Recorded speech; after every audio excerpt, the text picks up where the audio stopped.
On a scale from 1 to 5, 6.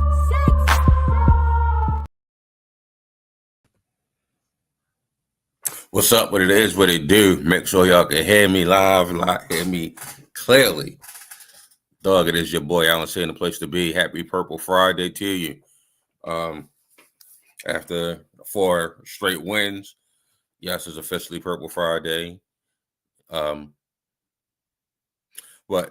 I do want to thank you guys. You see on the ticker, subscribe to the Substack, alubugging.substack.com. Follow the YouTube channel at alubugging. I'm sorry, Al_U_bugging. Instagram. Follow me on these outlets. Shout out to my Sideline Talk family. That's just what we do each and every Friday. I am here. I will be giving props and love and shouts to my Sideline Talk family. I'm going to start off with Coach Herb, who was playing a playoff game. So go Dunbar. Start with him. I hope the kids win. I hope they stay safe. Most importantly, I hope they learn in this game and all that is to know from it. And with Coach Herb, y'all in good hands. So shout out to Coach Herb, Coach Tay, John. What up? What it do? How y'all feeling? All right, y'all. We had football last night, and it was a great game. Houston Texans beat the Bills 23-19. Josh Allen threw interception in the last few seconds of the game. But the story of the game was the Houston Texans defense. They were able to get to Josh and bring him down 8 times. Yeah, 8 sacks. A whole lot more pressures and him running out of the pocket and him scrambling and running for his life. All in all, Josh Allen did play well, he didn't score, but he was moving the ball to do enough to keep keep Buffalo in it. James Cook is a monster. I believe he's in top 5, definitely top 10 in rushing yards this year. So shout out to James Cook. But that Houston defense, man, they did everything they needed to do. They were as good as advertised, and was as good as advertised as far as scoring defense. They didn't allow Josh Allen into the end zone, like I said, all night. And if you keep an MVP from scoring, yeah, your defense is like that. Josh Allen was 24-34 passes, 253 yards, 8 sacks, like I said, and 2 picks. Davis Mills on the other side had 16-30, 153 yards, 2 touchdowns. Shout out to Davis Mills, man. It's 3rd straight win for them. He took over. They were 3-5. Now they're 6-5. They're above 500. So shout out to them. But yeah, James Cook had 116 yards and 1 touchdown on the ground, obviously. Running the ball. So shout out to James Cook. James Cook, like I said, this is the number 1 rushing defense, and James Cook was able to shine. So shout out to him. But Houston, man, they streaking. I don't know. They only 1 game behind the Jacksonville. No, yeah, they're 1 game behind the Jacksonville Jaguars for 2nd place, and they're 2 games behind the Colts, who were on a bye last week for tops of the AFC South. So I don't know if they'll catch the Colts. Colts got a big game this week against the Chiefs that I'll talk about in a second. But the Texans, like I said, they won 3 in a row. That defense is as good as advertised.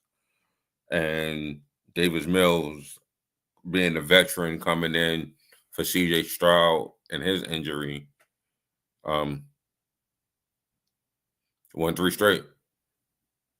They are, trying to see if they're in the playoffs as it currently sits.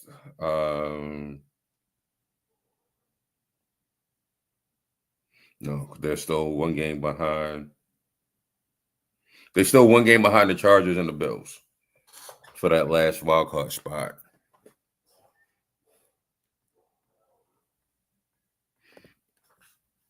All right. Tomorrow, kind of a slow day in college football land. There's only two top 25 teams that are matching up against each other. And that is the number 8 Oklahoma Sooners are playing the number 22 Missouri Tigers, and number 7 Oregon is playing against number 15 USC.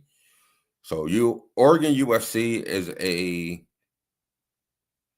USC trying to get into the 12 spots available for the college football playoffs, but Oregon and their Heisman Trophy contending quarterback trying not to let that happen. That game starts at 3:30 Eastern time.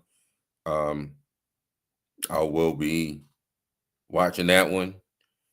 Oklahoma, Missouri starts at 12. Probably will skip out on that. Not even gonna lie to you.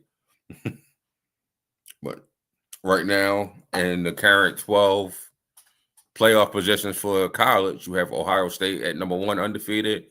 Number 2, Indiana is undefeated at 11-0. Texas A&M stays undefeated after that tough game against South Carolina last week. Georgia is 9-1. Texas Tech is 10-1. Ole Miss is 10-1. Oregon, as we just mentioned, is 9-1. Oklahoma 8-2. Notre Dame 8-2. Alabama's 8-2. Brigham Young is 9-1. And at the last playoff spot currently is Utah 8-2. So, like I said, Southern Carolina, USC is 8-2, and it will go a long way for them to get into the playoffs if they can somehow pull this upset over Oregon, which I do not have happening. But as college football, any given week, that's going to be one to look at for tomorrow. All right. I'm going to try to keep my calm on this topic here. Shedeur Sanders is getting his first start in the NFL for one of the worst teams in the NFL, one of the worst franchises in the NFL. So I am excited to see him play. But there was so much pressure, so much hype, so much fanfare, if you will, about this game. For Shedeur to be a 5th-round pick, to get a start, I don't know if I'm fair in my assumption of saying that Kevin Stefanski probably would have preferred to not have to play Shedeur Sanders. I don't know if that's a fair statement. But he is finally getting first-team reps in practice this week because they know he's starting. And I say that to say, as your backup, you're one play away. If you play football, you know anything about football as far as the ins and outs of rosters, your backup quarterback is one play away from playing at any time. So when they had Joe Flacco there, Dylan Gabriel was taking second-team reps. I wouldn't expect Shedeur Sanders to get any type of first-team reps as a third-string quarterback. I wouldn't expect it. So that right there, cool. But they traded Joe Flacco away week 5, if I'm not mistaken.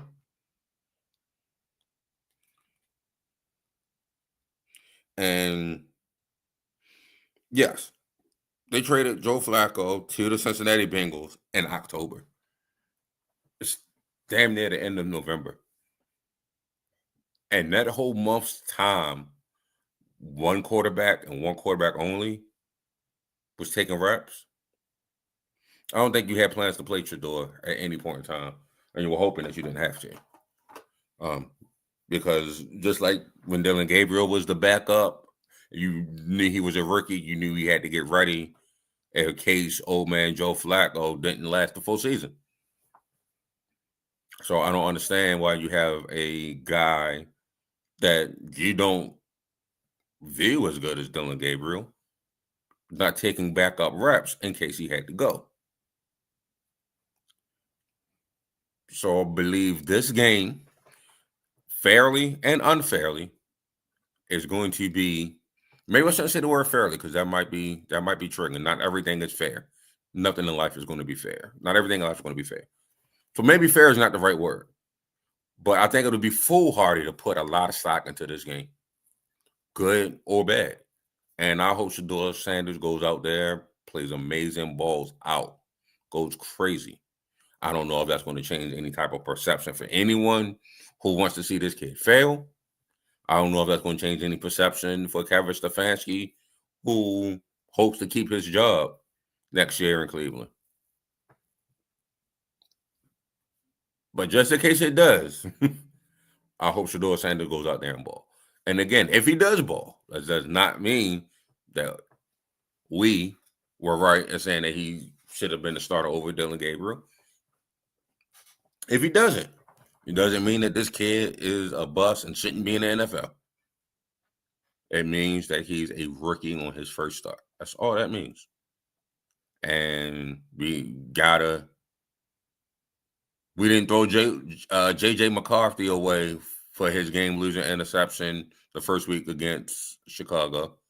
Or actually, he won that game, but we didn't throw him away for any of these game-losing interceptions that he thrown because they understand he's a young quarterback and he's going to make mistakes. I don't know if Shedeur is allowed that. I don't even know if it's foolhardy to think that he won't make mistakes. It's a fifth-round quarterback coming into a game that I think has a lot of promise, needs to be polished, and not to be a conspiracy theorist or a compassion theorist or anything like that. By the actions and the words of his own head coach, I don't think they had any plans of him starting this year. And I could be dead ass wrong on that, but I feel like I'm right. All right. Also, let's talk about two teams that are fighting for AFC contention instead of 2-8 teams. This week, Chiefs got to win. Chiefs got to have it. It's a got to have a game for the Chiefs. Last week was. This one is definitely a got to have it. They are sitting at 5-5 and fading away in their division and in the conference. If Houston picked up a win last night to go 6-5 and be ahead of them, Baltimore is also tied with them at 5-5. If the Ravens can pick up a win against the Jets on Sunday, that's 2 6-5 teams. Even though you have the tiebreaker over the Ravens, you beat them earlier this year. If they got 6-5, it's not a tie. So you definitely need this, especially if you're at 5-6. Definitely need this game. Also, on transversely, to use a SAT word, transversely, the Indianapolis Colts need this game. The Colts are trying to keep pace with Denver Broncos for the AFC's number 1 seed, trying to keep pace with New England Patriots for the number 1 seed. I don't know why this first like 2005, but welcome. The Colts is back in contention, but is Danny Dimes, to use a term, is he going to pumpkin watch? Is he going to have to turn back into a pumpkin at any point? Is he Danny Dimes about to turn back to Danny Dimes of New York? He's had a lot of turnovers in the last 2 weeks. They've been 1-1 in the last 2 weeks, mainly because of Jonathan Taylor and his offensive line. Can this offensive line get Jonathan Taylor some space? And what also will help get Jonathan Taylor some space is Danny Dimes spreading his defense out and being efficient. So this game right here between the Colts and the Chiefs, if I had to pick a team, I'm going to go with the Colts for the upset. The Chiefs are favored by 3.5, I believe it was. I just don't know if the Chiefs have enough to contend with the highest scoring offense in the land, which is the Indianapolis Colts. They have enough defense to stop the high-scoring offense in the line with the Indianapolis Colts. All of that working for them. And I normally don't go offense over defense, but this time I have to make an exception off of what I've seen with the Kansas City Chiefs thus far this season. I'm going to go reluctantly with the Indianapolis Colts. All right, then at 4 o'clock, we have a NFC East matchup from week 1, Banner Night. Last time, Jalen Carter ended his night very early by spitting on Dak Prescott. I don't believe he's going to do the same thing this time. And that pressure up the middle from Jalen Carter and new addition Jalen Phillips coming around that edge is going to make the night very long for Dak Prescott and that Cowboys offense. Cowboys defense, I don't see doing anything with that Philly offense, even though it's been struggling. A.J. Brown is becoming a squeaky wheel. It's much ado about nothing because last week they got a huge win over the Detroit Lions, and A.J. Brown had one of his best games. So at this point, I'm calling it much ado about nothing. He's just squeaking. He like to talk. He an old man that like to talk, as they say on life. Just an old man that like to talk. And A.J. Brown is fitting that description right now. But they keep getting him the ball. I don't see how Dallas defense can stop Philly, and I damn sure don't see how that Cowboys offense is doing anything with that offensive line against that Cowboys offensive line doing anything against that Philly defense. I just don't see it. Now, I will say the addition of Quentin Williams at the trade deadline was huge. That was major because that defense is definitely looking a lot better with him and Frank Clark in the middle. Now, again, we talk about two people that wasn't playing week 1. You got to mention Quentin Williams and you got to mention Frank Clark was there. But you got to definitely mention Quentin Williams and the linebacker that they got at the trade deadline. They were not there. If that linebacker is able to run, is it Logan Wilson? I'm going to call Logan Wilson for now. If he's able to run and play free and flowing, man, look out for that defense. For the rest of the year. This game, no, that's Philly. Philly by 10. Philly easy on this game. All right, and then as we go to the nightcap, the Rams are playing against the Tampa Bay Buccaneers. LA's the best team in football. If you go to rubugging.substack.com, like I told you to go to before, you would notice I put a power rankings. Not going to spoil all 32, but I'll spoil the number 1, which is LA Rams. Puka, Devontae Adams, their defense, Matthew Stafford is the MVP. Yeah, they about to get busy against Tampa Bay. Now, don't get it tangled and twisted. Tampa Bay is not going to be easy out. It's not going to be an easy night for the Rams. Baker Mayfield, if there's one thing that dude is, that's feisty. And he a fighter. And he's scrappy. And he don't take no for an answer. If he throw one interception, trust me, 2 or 3 might follow. Because he ain't taking no. He ain't going to stop swinging. He's always going to be a fighter and always going to be swinging. So, Baker Mayfield and this offense going up against this Rams defense, I think is outmatched. Bucky Irving is not playing. He's been ruled out. So, I don't think Tampa Bay has enough offensively to contend with the Rams. And the Rams is going to put up points. If there's one thing the Rams going to do, it is put up points. So, I'm going with the Rams and that nightcap. All right. Now, if you break down the rest of these games in Week 12, at 1 o'clock, y'all know, y'all see it. Obviously, Ravens over Jets. The offensive line, Lord help them. But I got the Ravens over the Jets. Hopefully Lamar Jackson can bounce back. The Jets got the 20th ranked rushing defense.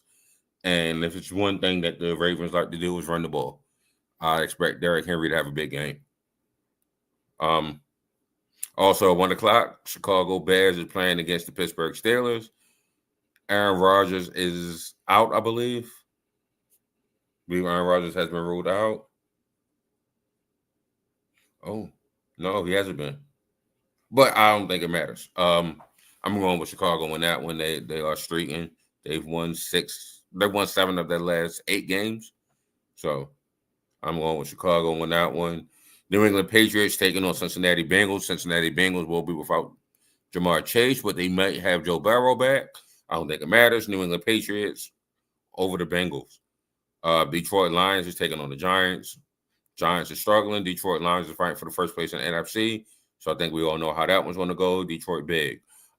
Green Bay versus the Vikings. I'm going to go with the Packers. Close game, though. Very close game. The Vikings are tough out. Vikings have been playing games very close. Very up against the numbers, if you will. They are playing these games very close, and I think this will be another one, especially since it's division week. But I got Green Bay by like 3. Seattle Seahawks versus Tennessee Titans. One is a potential Super Bowl team, and the other is probably fighting for that number 1 pick come April. So, of course, Seattle. Colts Chiefs we talked about. Ravens Jets talked about. I don't think I gave a prediction for this 4 o'clock Browns Raiders game. I'm going to go with the Raiders. I don't expect Shedeur to go crazy in this game. But I'm going to go with the Raiders. My heart is saying Cleveland, though. And that's tough for a Baltimore kid to say Cleveland is the heart pick. Jacksonville Jaguars is going up against the Cardinals. It's going to be the Jaguars in this matchup. Again, when a playoff team versus a team fighting for a quarterback come April. Eagles versus Cowboys we talked about. I got the Saints over the Falcons. The Falcons are without Drake May and their quarterback. Michael Penix is going to be out for the rest of the year with ACL injury. So give me the Saints on this one. Hopefully Bijan Robinson can go off, but I don't think it's going to be enough against New Orleans. Give me the Saints. Talk about Rams and Bucks. And then on Monday night, San Francisco takes on Carolina Panthers, and I'm going with San Francisco. Carolina Panthers has been up and down. San Francisco, through the injuries and all, have been fighting strong. So I'm going to go with San Francisco on that game. Now, next Friday is Black Friday. There's a football game that's going to be on. So, show alert. We will be back next week, sometime early. Might be Wednesday before Turkey Day.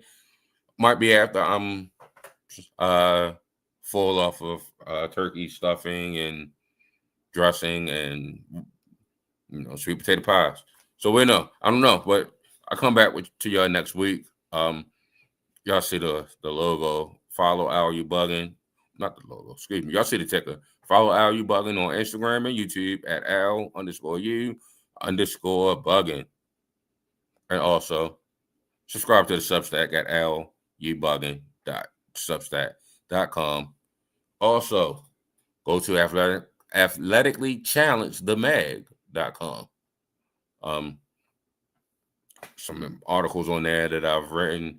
I'm definitely going to be collaborating with the bro more as draft time approaches. But we working out here. So again, as I say, follow your boy. Be blessed, be productive, be more. I love you. I'm out.